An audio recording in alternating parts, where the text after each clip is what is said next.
What's up, everybody? This is Carmine Davis, and you are watching The Carmine Davis Show. And you are listening as well for all my Spotify, Apple Podcasts, Good Pod users. Thank you guys for supporting me.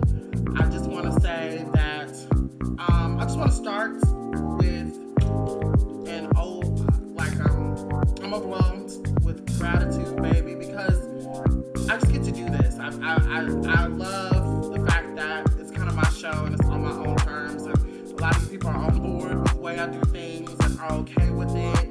I just want to say thank you to everyone who supports me. But I feel like y'all could go a little harder, okay? And that starts by mashing that subscribe button. Sorry, let me change my necklace. Mash that subscribe button. Hit follow on all the streaming plats.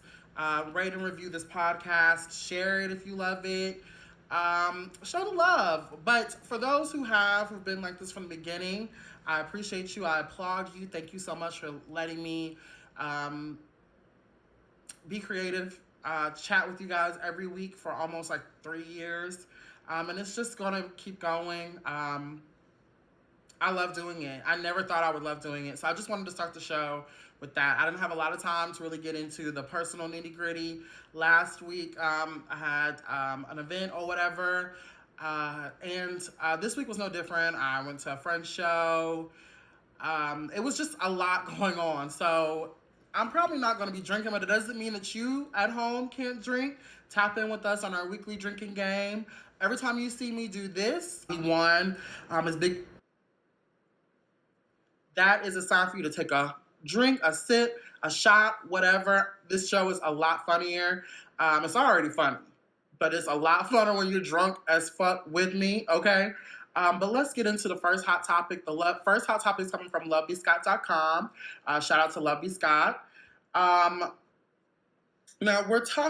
we've been following the Ricky Martin case. Okay, so just to catch you guys up, Ricky Martin the case has been thrown out. He won his big court victory against his nephew. And now we're here. Ricky Martin performs for the first time after incest case is dismissed. Ricky Martin made his first public appearance since winning a big court victory against his nephew. Are you really having a good time? Martin 50 asked the crowd before performing with the LA Philharmonic Orchestra, as per TMZ. All I want is for you to forget all your issues tonight and just focus on love and light, and let's just have a good time. Are you ready, Los Angeles, to have a good time? The Living La Vida Loca singer then proceeded to give the crowd a show without mention of the controversial court case, which he should have. Martin's 21-year-old nephew, Dennis Yadiel Sanchez, who is the son of Ricky's half-sister, Vanessa Martin. Half-sisters. So, I guess that's supposed to soften the blow. Previously alleged that he and the She Bang singer were in a 7-month relationship, and that the artist stalked him after they broke up, leading him to file a restraining order. This week, however, Sanchez withdrew the claims against his famous uncle, resulting in the case being dismissed. The accuser confirmed to the court that his decision to dismiss the matter was his alone, without any outside influence or pressure, and the accuser confirmed he was satisfied with his legal representation in the matter. Lawyers Joaquin Manasrate, Mentinzo, Carmelo Davila, and Harry Massanet Pastrana said in a joint statement. I fucked up their names. I'm so sorry. I'm part Dominican on my father's side. In my mind. So, I should be able to nail that. Martin later addressed the devastating case himself, sharing, "Thank God these claims were proven to be false, but I'm going to tell you the truth. It has been so painful and devastating for me, for my family, for my friends. I don't wish this upon anyone. I wish him the best, and I wish he finds the help so he can start a new life filled with love and truth and joy, and he doesn't hurt anybody else," Martin said. Ricky looked good in these videos that I'm going to post over here. But I don't buy it. I like to, what my friend says, play devil's advocate. I don't believe it. Like, I don't believe that the situation, it was dismissed. And for those who don't know what that means, it doesn't mean that he won through a court like hearing or a jury taking evidence and deciding. The case was dismissed because the boy, his nephew, decided he didn't want to continue the claims. That does not mean that they didn't have a relationship. How many times, of a show of hands, has anyone called the police on their on their lover? Open your eyes. Now, close your eyes again. All right. How many times have you been so angry and then afterwards you're like, what the fuck have I done? Oh, I don't know. I hit the wall. How many of you guys have, when you called the police, you threw it out?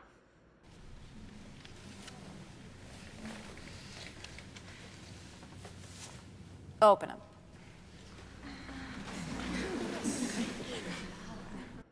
Like, you don't want to hurt the person you're with. And if they are in some twisted, fiery, gay, telenovela-esque, forbidden love affair, things like this happen. And so if it has been bad, as he said, and that they have been dealing with this for 7 months, this probably was a fiery end. Ricky talked to him, got in his head, made sure that he threw the case, or maybe he felt guilty on his own, for him taking it too far and pulling a restraining order against him. Ricky just kept texting him and all these things. And remember, you're just my half sister, my half nephew. You know what I mean? Like, all these crazy things. And he probably just got fed up, wanted to expose him as a last straw.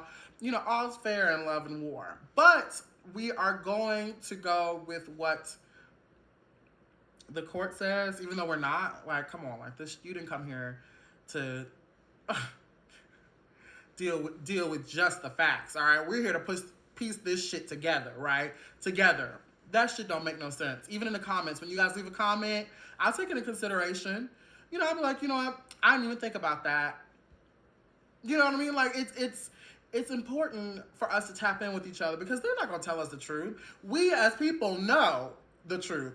We're dealing with this stuff every single day in our own personal lives. That's why this show is not really just based on the celebrities or hot topics that we talk about. This is about real life, taking these hot topics and bringing them home to our own house, how it relates to us. And God is showing that these celebrities are no bit better than us, bitch, or that we're no different than these celebrities. You know what I'm saying? But all that being said, something in the water, something in the milk ain't clean. I don't know. But we're still watching. I don't feel like it's over. I see in a couple of weeks them getting into it and tossing about it again. Ricky's probably going to give him his space, Whatever. We're going to move on to the next hot topic. But before you guys do, make sure you guys tap in with us. Twitter.com/Carmine Davis. Instagram.com/Carmine Davis Show. Instagram.com/Carmine Davis. Make sure you guys tap in with us on all of the socials in the description below. And we're going to keep it moving. From our second hot topic is from LoveyScott.com. Rolling Loud shared a statement in support of Kid Cudi after he ended his headlining performance early. Now, I was on Twitter minding my business. And speaking of Twitter, make sure you tap in with us at twitter.com/Carmine Davis. But I was on Twitter minding my own damn business, and I saw this video of Kid Cudi yelling at the girls to stop throwing shit at him. Like, he was like, next time somebody throws something up here, I'm leaving. Fucking leave. If I get hit with more fucking thing, if I see one more fucking thing on this fucking stage, I'm leaving. Don't fuck with me. He waited, like a mama, like count to 3, try it, and then they kept throwing shit. Like,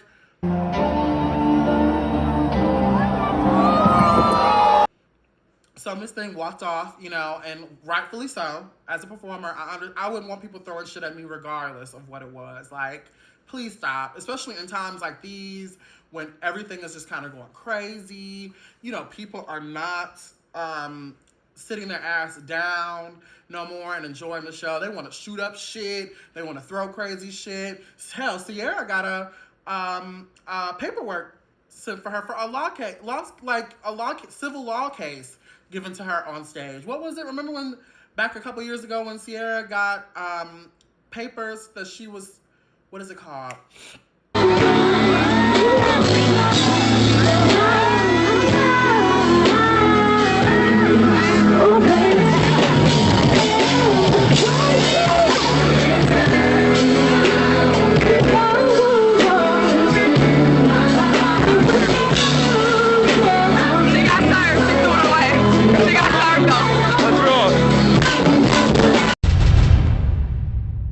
Sierra was what is it called? They sent papers to have her come to court at a show. She was just like this, like a Rolling Loud or whatever, you know, even though Sierra's not headlining Rolling Loud. But it was something like that. So I don't want people throwing things up at me. Have some respect, especially if I called attention to it. So I understood Miss Kid Cudi's his pain. Organizer of the 2002 Rolling Loud Miami Festival have released a statement in defense of Kid Cudi abruptly ending his performance last night. Day one of this week's Rolling Loud Festival in Miami was eventful for not the best reasons. Kanye West made a surprise appearance at the showcase despite dropping out of the headlining slot, and he was replaced by Kid Cudi. Speaking of Cudi, he closed out day one, but his set ended earlier than expected as he made an early exit due to fans constantly throwing objects at him on stage. I will fucking leave, Cudi warned before leaving. If I get hit with one more fucking thing, if I see one more fucking thing on this fucking stage, I'm leaving. As we know, Cudi stayed true to his word and made an early exit when a fan threw a water bottle at him after his aforementioned warning. Following last night's incident, Rolling Loud took to their Twitter page to issue a statement and a note of support towards Cudi. Rolling Loud is a family, the platform wrote. Our fans, the artists, and everyone involved need to look out for each other, share the love, and be respectful to everyone. They concluded, we love you, Cudi. Please take care of each other and let's have an amazing day too. Rolling Loud's Miami second day is set to be headlined by Future with additional performances from Lil Uzi Vert, City Girls, Lotto, and more. I appreciate that statement. I Rolling Loud, is always ignorant with some stupid shit. Like how they let that motherfucker get up there and do that shit about Megan last year or 2 years ago.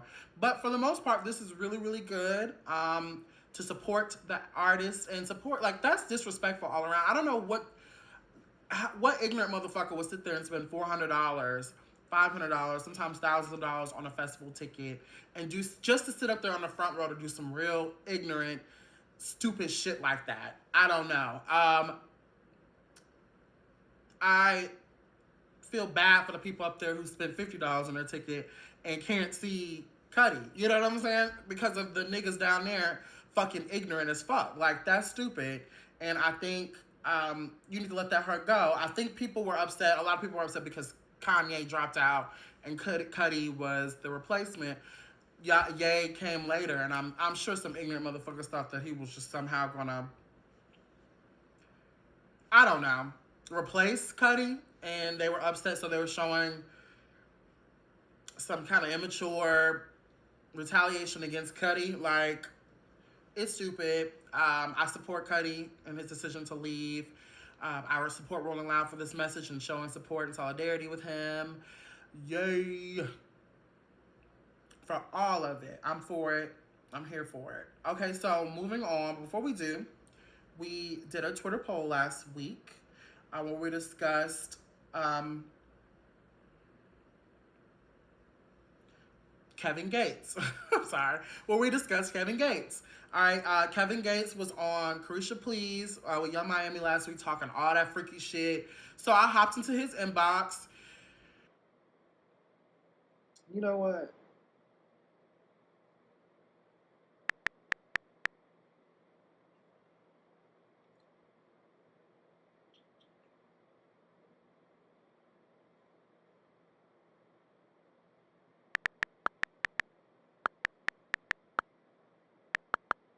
Let me follow that nigga.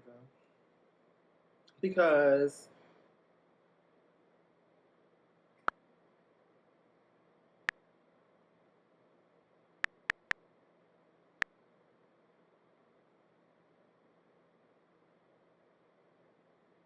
Because look, sadly, he has not returned a message yet, but I'm sure he's sifting through, you know.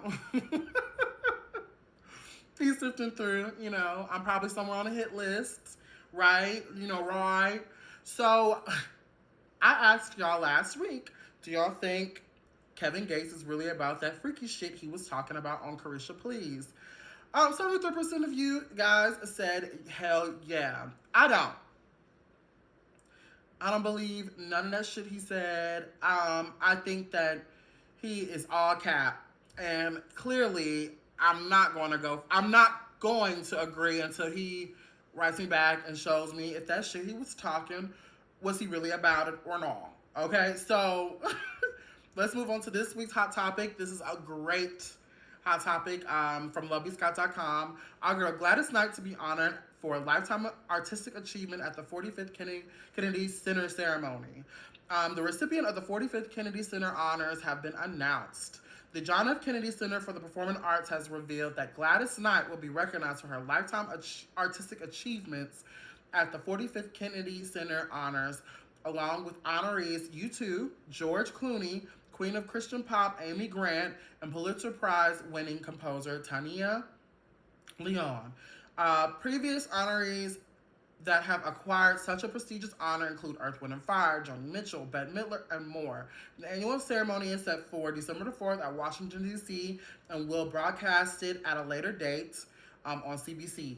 And will be broadcast. I ain't got nothing to do with it. But it will be broadcast at a later date on CBS. In a statement, the Grammy-winning icon expressed, "I'm humbled beyond words to be included amongst this prestigious group of individuals, both past and present. You could never have told me as a young girl starting my career that I would be honored on a stage such as this, with artists and humanitarians such as these. It wouldn't have seemed possible. It would have been the dream of all dreams. I have been blessed with so much in my life, and this certainly stands with those achievements at the top of that list." She added, "To be honored as a Kennedy Center honoree is among the highlights of my career. I stand here with my fans, my family, my friends, my team, my faith in accepting such an amazing distinction. It is dedicated to all those who paved the path for me to be able to accomplish the wonderful blessings I've been able to receive. The Kennedy Center's commitment to the arts is unparalleled, and I am so very grateful for this moment." Receiving the Kennedy honor makes Knight the 5th former Motown artist to receive the accolade. Other honorees include Stevie Wonder in 1999, Smokey Robinson in 2006, Diana Ross in 2007, and Lionel Richie in 2017. According to Source, in 2021, Motown founder and icon Berry Gordy Jr. was acknowledged. Gladys Knight and the Pips had a trajectory of hits on the Motown label like I Heard It Through the Grapevine, and Neither One of Us Was to Be the First to Say Goodbye. Throughout her career, Knight has scored 7 Grammys with 3 separate musical genres, pop, R&B, and gospel. In 1973, Knight and the Pips became the first group to win in the categories for pop for Neither One of Us and R&B for the beloved Midnight Train to Georgia, making her the first candidate for such an honor. Congratulations to Miss Knight. How amazing. Like, I love me some Gladys. I love everything about what she stands for. Her, the Aretha Franklin's, Patti LaBelle's. You know, I might be young, but I ain't stupid. You know what I'm saying? Like, I believe a part of one of my missions as an artist and a business person is to respect the architects. Like, now I'm, like, literally what I'm wearing right now, when I'm feeling sexy Oprah-ish, you know what I'm saying? Or Arsenio Hall, all these things. I just want to honor and give thanks to the people who paved the way for me, Black people in media, and Gladys Knight, what she did and how she created a trajectory of hits, and then turned around and branded herself. Gladys Knight has a stream of incomes and a very diversified portfolio, and just musically being able to hit all those genres is something that I look up to. I miss the days when artists were stars. You know what I'm saying? It was, you did your you brought your A game to every stream of media, whether it was film, television, podcasting, music, all these things, and then diversifying your portfolio and becoming a brand in itself. Gladys Knight is a perfect representation of that. And without her, there'd be no J-Lo's, honey. There would be no me's. There would be no, I can't believe I just named myself with J-Lo. But you know what I'm trying to say. Like, little black or kids of color who can dream of having their face on something or a product and sell it. So congratulations to Gladys Knight. We love you. And that is the show, guys. Make sure you guys leave a comment. Tap in with me in the comment section. Thumbs up this video. Give me 5 stars on all the streaming platforms. I am a 5-star bitch. And that's it. I love y'all. Bye.